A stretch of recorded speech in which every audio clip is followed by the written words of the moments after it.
जय जगन्नाथ शुभ सकाळ। आज हूँ 7 अक्टोबर सोमवार। चलतु जानिबा देश विदेश 20टी बड़ खबर।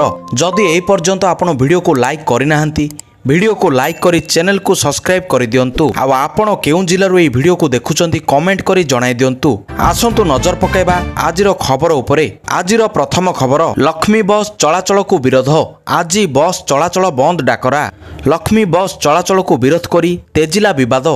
घरोई बस बंद करिवे पश्चिमांचल और दक्षिणांचल बस मालिक संघ। आज संध्या 6टारू 24 घंटिया बस चलाचल बंद रखा निष्पत्ति नहीं। 13 जिले में 24 घरोई बस मालिक संघ 24 घंटिया धर्मघट करेंगे। से माने अभियोग करिसेंती बीजेडी सरकार अमल रे प्रथमे टायर 1 लक्ष्मी बस चलीथिला, प्रतिवाद परे बंद रही। तेणु पुणी टायर 2 लक्ष्मी बस चलाचल नहीं बस मालिक संघ प्रतिवाद करथिले। हेले निर्वाचन जोगु ताहा स्थगित रहितिला। वर्तमान सरकार बदलिछि, हेले बदलिनी पूर्व सरकार योजना।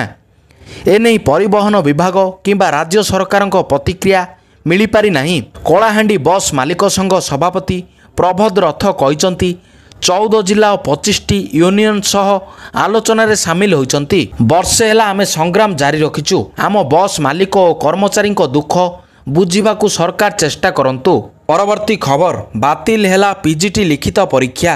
अक्टोबर 6 रे होइथिबा पोस्ट ग्रेजुएट टीचर लिखित परीक्षा बातिल करा जायछि। अनिवार्य कारण दर्शाई परीक्षा बातिल करिसेंती ओपीएससी संपादक। पीजीटी फिजिक्स गणित और ओडिया विषय रे पेपर 1 और पेपर 2 परीक्षा बातिल निर्देश दिया जायछि। आज जेउ सबु विषयर परीक्षा गुड़िक बातिल करागला सेही परीक्षा तारीख नहीं पुणी विज्ञप्ति बाहरिबो। एही परीक्षा को नहीं आगकू परीक्षार्थी सूचित करा जिवो। तेबे फिजिक्स गणित और ओडिया विषयर परीक्षा बातिल होइतिले मध्य अन्य ऑप्शनल विषय धार्य सूची अनुसार परीक्षा हेबो। तेणु परीक्षार्थी माने नियमित भावरे वेबसाइट चेक करबाकू ओडिशा लोकसेवा आयोग ओपीएससी पक्षरु कहा जायछि। परवर्ती खबर, हीराकुद डैम रे हबो पुनरुद्धार। हीराकुद जल भंडार हेबो पुनरुद्धार। खर्च हेबो 855 कोटी। एने राज्य सरकार पक्षरु निष्पत्ति निया जायथिबा जातीय गणमाध्यम रे खबर प्रकाश पाइछि। 1957 मसीह निर्माण होइथिबा 15 किलोमीटर लंबा हीराकुद डैम रे धीरे धीरे पोती हो जायथिबारु एहार पुनरुद्धार करा जिवो। 4 वर्ष मध्य रे कार्य शेष करबाकू लक्ष्य रखा जायछि। एहा देशर सबुठु लंबा डैम। केनाल जलसेचन माध्यम रे 1.69 लाख हेक्टर जमी को जलसेचित करा जाउछि। डैम निर्माण को बहु वर्ष बीती गलानी। तेणु केनाल सिस्टम आ पूर्व भली कार्य करू नाही।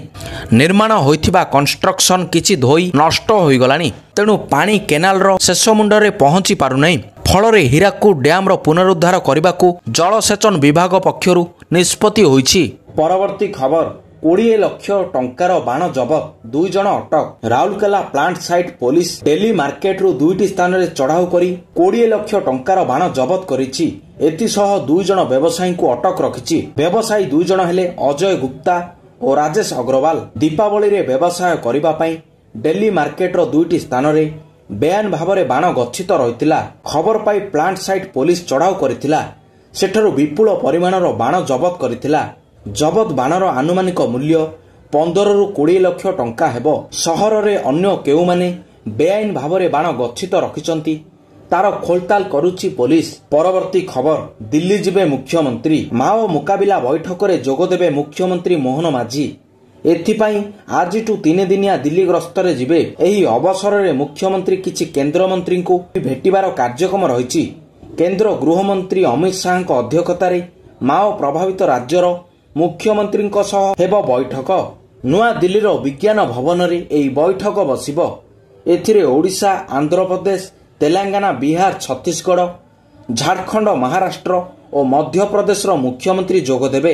माओ प्रभावित राज्य गुड़िक विकासमूलक सहयोग क्षेत्र में कार्य करुथिबा 5 जण केंद्र मंत्री एही बैठक रे जोग देबे। सेही भली अतिरिक्त जातीय सुरक्षा परामर्शदाता समेत केंद्र राज्यर वरिष्ठ अधिकारी, केंद्रीय सशस्त्र बलर अधिकारी माने मध्य सामिल रहिबे। सेपटे लाल बाहिनी को सुरक्षा गढ़ कहा जाउथिबा छत्तीसगढ़ अबुजामार जंगल रे होइथिबा ऑपरेशन होश उड़ाई देछि अन्य माओ संगठन को। 48 घंटारू अधिक समय नॉनस्टॉप ऑपरेशन सारी ଜଙ୍ଗଲ ଭିତରୁ ଫେରିଛନ୍ତି ସୁରକ୍ଷାକର୍ମୀ। ହାତରେ ଅସ୍ତ୍ରଶସ୍ତ୍ର, କାନ୍ଧରେ ମାଓବାଦୀଙ୍କ ମୃତଦେହ ଧରି ହେଡକ୍ୱାର୍ଟର ମୁହାଁ ସମଗ୍ରେ। ଗୋଟାଏ କି ଦୁଇଟା ନୁହଁ, ଆଗ ପଛ ହୋଇ 31 ନକ୍ସଲଙ୍କର ଡେଡ୍ ବଡି ଧରି ଫେରିଥିଲେ ସଫଳତାର ସହ। ମାଓ ଦମନ କ୍ଷେତ୍ରରେ ସତ ହେବାକୁ ଯାଉଛି କେନ୍ଦ୍ର ଗୃହମନ୍ତ୍ରୀ ଅମିତ ଶାହାଙ୍କର ମିଶନ 26। ପରବର୍ତ୍ତୀ ଖବର, ଦୁର୍ଗା ପୂଜାରେ ଡାକ୍ତରଙ୍କର ଅନଶନ। ଆରଜିକର ମେଡିକାଲ କଲେଜରେ ଜଣେ ମହିଳା ଡାକ୍ତରଙ୍କୁ ଦୁଷ୍କର୍ମ ଓ ହତ୍ୟା ଘଟଣା। ଏନେଇ ଆମରଣ ଅନଶନ ଆରମ୍ଭ କରିଛନ୍ତି ଜୁନିୟର ଡାକ୍ତର। ମମତା ସରକାର ପ୍ରତିଶ୍ରୁତି ଦେବା ପରେ ମଧ୍ୟ ସେମାନଙ୍କ ଦାବି ପୂରଣ କରିନଥିବାରୁ ସେମାନେ ଆଣିଛନ୍ତି ଅଭିଯୋଗ। ତେବେ ଶୁକ୍ରବାର ଧର୍ମତାଲାର ଡୋରିନା କ୍ରସିଂରେ ଧାରଣା ଆରମ୍ଭ କରିଥିଲେ ଜୁନିୟର ଡାକ୍ତର। ରାଜ୍ୟ ସରକାରଙ୍କ ପ୍ରତିଶ୍ରୁତି ମୁତାବକ ଦାବି ପୂରଣ ପାଇଁ 24 ଘଣ୍ଟାର ସମୟସୀମା ନିର୍ଦ୍ଧାରଣ କରିଥିଲେ। ହେଲେ ସରକାର ସମୟସୀମା ମଧ୍ୟରେ ଦାବି ପୂରଣ କରିନଥିବାରୁ ଆମରଣ ଅନଶନରେ ବସିବା ନେଇ ଜୁନିୟର ଡାକ୍ତରମାନେ ନିଷ୍ପତ୍ତି ନେଇଛନ୍ତି। ତେବେ ବର୍ତ୍ତମାନ 6 ଜଣ ଜୁନିୟର ଡାକ୍ତର ଆମରଣ ଅନଶନ ଆରମ୍ଭ କରିଛନ୍ତି। ପରେ ପରେ ଅନ୍ୟ ଡାକ୍ତରମାନେ ଏଥିରେ ସାମିଲ ହେବେ। ସ୍ୱଚ୍ଛତା ବଜାୟ ରଖିବାକୁ ମଞ୍ଚରେ ସିସିଟିଭି କ୍ୟାମେରା ଲଗାଯାଇଛି। ଏନେଇ ଆମରଣ ଅନଶନରେ ବସିଥିବା ଜଣେ ଡାକ୍ତରୀ ଛାତ୍ର କହିଛନ୍ତି ଯେ ରାଜ୍ୟ ସରକାର ପ୍ରତିଶ୍ରୁତି ପୂରଣ କରିବାରେ ବିଫଳ ହୋଇଛନ୍ତି। ତେଣୁ ଆମର ଦାବି ପୂରଣ ନ ହେବା ପର୍ଯ୍ୟନ୍ତ ଅନଶନ ଆରମ୍ଭ କରିଛୁ। ପରବର୍ତ୍ତୀ ଖବର, ଭାଜପାକୁ ମିଳିଗଲା 5ଟି ବିଧାୟକ। 90 ଆସନ ବିଶିଷ୍ଟ ଜାମ୍ମୁ କାଶ୍ମୀର ବିଧାନସଭା ନିର୍ବାଚନ ତୃତୀୟ ପର୍ଯ୍ୟାୟରେ ଅନୁଷ୍ଠିତ ହୋଇଛି, ଯାହାର ଫଳାଫଳ ଅକ୍ଟୋବର 8ରେ ପ୍ରକାଶ ପାଇବ। ଭୋଟ ଗଣତିକୁ 48 ଘଣ୍ଟା ବାକି ଥିବା ବେଳେ କେନ୍ଦ୍ର ଶାସିତ ଅଞ୍ଚଳର ଉପରାଜ୍ୟପାଳ ମନୋଜ ସିହ୍ନାଙ୍କର ପ୍ରଶାସନ ବିଧାନସଭାକୁ 5 ଜଣ ସଦସ୍ୟଙ୍କୁ ମନୋନୀତ କରିବାକୁ ଯାଉଥିବା ଜାତୀୟ ଗଣମାଧ୍ୟମରେ ରିପୋର୍ଟ ପ୍ରକାଶ ପାଇଛି। କୌଣସି ଦଳ ବା ମେଣ୍ଟ ସଂଖ୍ୟାଗରିଷ୍ଠତା ହାସଲ ନ କଲେ ଅସ୍ଥା ଭୋଟରେ ଏହି 5 ଜଣ ମନୋନୀତ ବିଧାୟକଙ୍କର ଭୂମିକା ଗୁରୁତ୍ୱପୂର୍ଣ୍ଣ ରହିବ। କାରଣ 90 ଆସନରେ ମ୍ୟାଜିକ୍ ନମ୍ବର 46 ହୋଇଥିବା ବେଳେ ଆଉ 5 ବିଧାୟକଙ୍କୁ ମିଶାଇଲେ କୁହୁକ ସଂଖ୍ୟା 48ରେ ପହଞ୍ଚୁଛି। ପରବର୍ତ୍ତୀ ଖବର, ଚାକିରିରୁ ସ୍ୱେଚ୍ଛାକୃତ ଅବସର ନେଲେ ପୂର୍ବତନ ପୋଲିସ ଡିଜି ଅରୁଣ ଷଡଙ୍ଗୀ। ସରକାରୀ ଚାକିରିରୁ ସ୍ୱେଚ୍ଛାକୃତ ଅବସର ନେଇଛନ୍ତି 1990 ବ୍ୟାଚ୍ର ଆଇପିଏସ୍ ଅଫିସର ଶ୍ରୀ ଷଡଙ୍ଗୀ। ସରକାରୀ ଚାକିରିରୁ ସ୍ୱେଚ୍ଛାକୃତ ଅବସର ନେବା ପାଇଁ ରାଜ୍ୟ ସରକାର ଶନିବାର ଅନୁମତି ଦେଇଛନ୍ତି। ଆସନ୍ତା ସୋମବାର ସେ ଓପିଏସ୍ସି ଅଧ୍ୟକ୍ଷ ଗ୍ରହଣ କରିବେ ବୋଲି ଜଣାପଡ଼ିଛି। ତାଙ୍କୁ ଓପିଏସ୍ସିର ଅଧ୍ୟକ୍ଷ ଭାବରେ ନିଯୁକ୍ତି ଦେଇଛନ୍ତି ରାଜ୍ୟର ମୋହନ ମାଝୀ ସରକାର। ଶ୍ରୀ ଷଡଙ୍ଗୀଙ୍କୁ ରାଜ୍ୟ ସରକାର ସେପ୍ଟେମ୍ବର 27 ତାରିଖରେ ଓଡ଼ିଶା ଲୋକସେବା ଆୟୋଗର ଅଧ୍ୟକ୍ଷ ଭାବରେ ନିଯୁକ୍ତି ଦେଇଥିଲେ। ଷଡଙ୍ଗୀ ନିଜର ନୂଆ ଦାୟିତ୍ୱ ସମ୍ଭାଳିବା ପାଇଁ ସେପ୍ଟେମ୍ବର 30 ତାରିଖରେ ଚାକିରିରୁ ସ୍ୱେଚ୍ଛାକୃତ ଅବସର ନିମନ୍ତେ ଆବେଦନ କରିଥିଲେ। ରାଜ୍ୟ ସରକାର ସର୍ବଭାରତୀୟ ସେବା ରୁଲ୍ସ 1958ର ଉପଧାରା 2ରେ ଥିବା ସର୍ତ୍ତାବଳୀକୁ କୋହଳ କରି ତାଙ୍କୁ ଚାକିରିରୁ ଅବସର ନେବାକୁ ଅନୁମତି ଦେଇଛନ୍ତି। ମୋହନ ସରକାର କ୍ଷମତାକୁ ଆସିବା ପରେ ତାଙ୍କୁ ଅଗଷ୍ଟ 16 ତାରିଖରେ ଡିଜି ପଦରୁ ହଟାଇ ଓପିଏସ୍ସି ଅଧ୍ୟକ୍ଷ ପଦରେ ଅବସ୍ଥାପିତ କରିଛନ୍ତି। ପରବର୍ତ୍ତୀ ଖବର, ନିୟମିତ ହେବେ 9200 କନିଷ୍ଠ ଶିକ୍ଷକ। ରାଜ୍ୟରେ କାର୍ଯ୍ୟରତ 9200 କନିଷ୍ଠ ଶିକ୍ଷକ ନିୟମିତ ହୋଇଯିବେ। ଏନେଇ ବିଦ୍ୟାଳୟ ଓ ଗଣଶିକ୍ଷା ବିଭାଗ ପକ୍ଷରୁ ପ୍ରାଥମିକ ଶିକ୍ଷା ନିର୍ଦ୍ଦେଶକଙ୍କୁ ଚିଠି ଲେଖାଯାଇଛି। ଯେଉଁମାନେ ଚାକିରି ସର୍ତ୍ତାବଳୀ ଅନୁଯାୟୀ ନିରବିଚ୍ଛିନ୍ନ ଭାବରେ 6 ବର୍ଷ କାର୍ଯ୍ୟ କରିଛନ୍ତି ଓ ସେମାନଙ୍କର ଶିକ୍ଷାଦାନରେ ସରକାର ସନ୍ତୁଷ୍ଟ ହୋଇଛନ୍ତି, ସେମାନଙ୍କୁ ନିୟମିତ କରିବା ପାଇଁ ଥିବା ପ୍ରସ୍ତାବ ରାଜ୍ୟ ସରକାର ଅନୁମୋଦନ କରିଛନ୍ତି। ଚିଠିରେ ଉଲ୍ଲେଖ କରାଯାଇଛି ଯେ 9200 କନିଷ୍ଠ ଶିକ୍ଷକଙ୍କୁ ସହକାରୀ ଶିକ୍ଷକ ଗ୍ରେଡ୍ ଲେଭେଲ 5 ପ୍ରାଥମିକ କ୍ୟାଡରଭୁକ୍ତ କରାଯାଇ ନିୟମିତ କରାଯିବ। ଶିକ୍ଷା ସହାୟକ ତଥା କନିଷ୍ଠ ଶିକ୍ଷକ ନିଯୁକ୍ତି ନେଇ ବିଭାଗ ପକ୍ଷରୁ 2011 ମସିହାରେ ହୋଇଥିବା ଚିଠି ଅନୁଯାୟୀ ସୁବିଧା ଦିଆଯିବ। 6 ବର୍ଷ ପୂରଣ କରିଥିବା ଦିନଠାରୁ ହିଁ ବାକେୟା ଭାବେ ଦରମା ପ୍ରଦାନ କରାଯିବ। ଅଣ ତାଲିମପ୍ରାପ୍ତ ଏବଂ ଓଟିଟି ଉତ୍ତୀର୍ଣ୍ଣ ହୋଇନଥିଲେ ସେମାନଙ୍କୁ ନିୟମିତ ପ୍ରକ୍ରିୟାରେ ସାମିଲ କରାଯିବ ନାହିଁ। ପରବର୍ତ୍ତୀ ଖବର, ଆସ୍ପିନରେ କମୁନି ଖରାର ତାଉ। ଅକ୍ଟୋବର ହେଲାଣି, ଖରାଦିନ ଯାଉନି। ଅସ୍ୱାଭାବିକ ପାଣିପାଗରେ ସମସ୍ତେ ନାକେଦମ। 14 ଯାଏଁ ବିଶେଷ ବର୍ଷା ନାହିଁ। ଅକ୍ଟୋବର ମାସ ଆରମ୍ଭ ହୋଇଗଲାଣି, ତଥାପି ନାହିଁ ନିସ୍ତାର। ଦିନରାତି ଗରମ ଜ୍ୱାଳା, ନା ଘରେ ଶାନ୍ତି ମିଳୁଛି ନା ବାହାରେ ଶାନ୍ତି। ଦିନର ତାପମାତ୍ରା ପ୍ରାୟତଃ 35ରୁ 36 ଡିଗ୍ରୀ ସେଲସିୟସ୍ ପାଖାପାଖି ରହୁଛି। ମଝିରେ ମଝିରେ 37 ଡିଗ୍ରୀ ବି ଛୁଇଁ ଯାଉଛି। ଆର୍ଦ୍ରତା ପରିମାଣ ଏତେ ଯେ ଭୀଷଣ ଗୁଳୁଗୁଳି ସବୁଠି ହେଉଛି।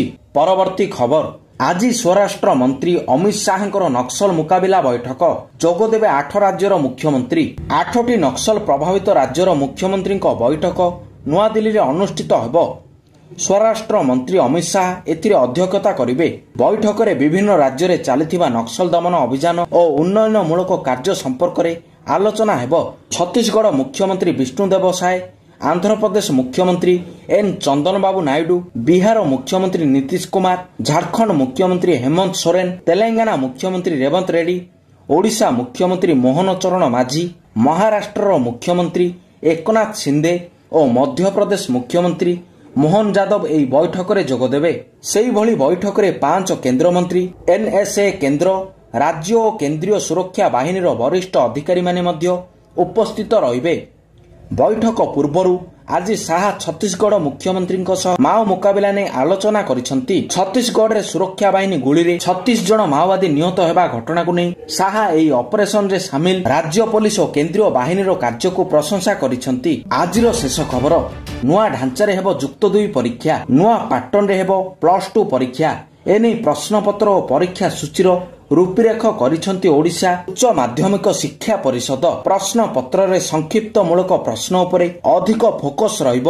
ଚଳିତ ବର୍ଷ 100 ମାର୍କ ପରୀକ୍ଷାକୁ 2ଟି ପର୍ଯ୍ୟାୟରେ ଦେବେ ଛାତ୍ରଛାତ୍ରୀ। ଏବେ ଫର୍ମ ଫିଲ୍ଅପ୍ ଚାଲିଥିବାରୁ 75% ଉପସ୍ଥାପନକୁ ବାଧ୍ୟତାମୂଳକ କରାଯାଇଛି। ଚଳିତ ବର୍ଷ ଯୁକ୍ତ 2 ପାଟର୍ଣ୍ଣରେ ହେବ ବଡ଼ ପରିବର୍ତ୍ତନ। ଏଥିରେ 10 ମାର୍କ ବଦଳରେ ଆସିବ 5 ମାର୍କର ଦୀର୍ଘ ଉତ୍ତରମୂଳକ ପ୍ରଶ୍ନ। ବିଜ୍ଞାନ ଭଳି ପରୀକ୍ଷାରେ ମଧ୍ୟ ସର୍ବାଧିକ 5 ମାର୍କର ପ୍ରଶ୍ନ ପଡ଼ିବ। ଏହା ସହ 1 ମାର୍କ, 2 ମାର୍କ ଓ 3 ମାର୍କର ପ୍ରଶ୍ନ ଉପରେ ଅଧିକ ଗୁରୁତ୍ୱ ଦିଆଯିବ, ଯାହା ଫଳରେ ପିଲାମାନେ ଅଧିକ ମାର୍କ ରଖିବାରେ ସକ୍ଷମ ହେବେ ବୋଲି ଉଚ୍ଚ ମାଧ୍ୟମିକ ଶିକ୍ଷା ପରିଷଦ ପକ୍ଷରୁ କୁହାଯାଇଛି। ଏହାକୁ ନେଇ ଏବେ ଶିକ୍ଷାର୍ଥୀଙ୍କ ମଧ୍ୟରେ ଉତ୍ସାହ ଦେଖିବାକୁ ମିଳୁଛି। ଚଳିତ ବର୍ଷ ଇଣ୍ଟରନାଲ ଓ ମେନ୍ ପରୀକ୍ଷା ଭାବରେ 2ଟି ପର୍ଯ୍ୟାୟରେ ପରୀକ୍ଷା ଦେବେ ଛାତ୍ରଛାତ୍ରୀ। ଇଣ୍ଟରନାଲରେ 20 ମାର୍କ ଓ ଫାଇନାଲ ପରୀକ୍ଷାରେ 80 ମାର୍କର ପରୀକ୍ଷା ଦେବେ ପରୀକ୍ଷାର୍ଥୀ। ଇଣ୍ଟରନାଲ ଡିସେମ୍ବର 26ରୁ 30 ମଧ୍ୟରେ ଅନୁଷ୍ଠିତ ହେବ। ଜାନୁଆରୀ 1ରୁ 12 ଭିତରେ ପ୍ରାକ୍ଟିକାଲ, ସେହିପରି ଫେବୃଆରୀ 15ରୁ ମାର୍ଚ୍ଚ 20 ଭିତରେ ଫାଇନାଲ ପରୀକ୍ଷା ହେବ। +2 ପରୀକ୍ଷାକୁ ନେଇ ଏପରି ଆନୁମାନିକ ତାରିଖ ଦେଇଛି ଉଚ୍ଚ ମାଧ୍ୟମିକ ଶିକ୍ଷା ପରିଷଦ। ସମସ୍ତ ଷ୍ଟ୍ରିମ୍ର ଫଳାଫଳ ପରୀକ୍ଷା ସାରିବାର 45 ଦିନ ଭିତରେ ପ୍ରକାଶ ପାଇବ। ଯୁକ୍ତ 2 ପରୀକ୍ଷାକୁ ନେଇ ଉଚ୍ଚ ମାଧ୍ୟମିକ ଶିକ୍ଷା ପରିଷଦ ନେଇଥିବା ଏପରି ପଦକ୍ଷେପ ପରୀକ୍ଷାର୍ଥୀଙ୍କ ମଧ୍ୟରେ ବେଶ୍ ଗ୍ରହଣୀୟ ହୋଇଛି। ଏହି ବ୍ୟବସ୍ଥା ଓଡ଼ିଶାରେ ପାସ୍ ହାର ବଢ଼ାଇବାରେ ସହାୟକ ହେବ ବୋଲି କୁହାଯାଇଛି। ଦର୍ଶକ ବନ୍ଧୁ, ଏହା ଥିଲା ଆଜିର ମୁଖ୍ୟ ସମାଚାର। ଯଦି ଭିଡ଼ିଓ ଭଲ ଲାଗିଥାଏ ତାହେଲେ ଚ୍ୟାନେଲକୁ ସବସ୍କ୍ରାଇବ୍ କରି ଭିଡ଼ିଓକୁ ସେୟାର କରନ୍ତୁ।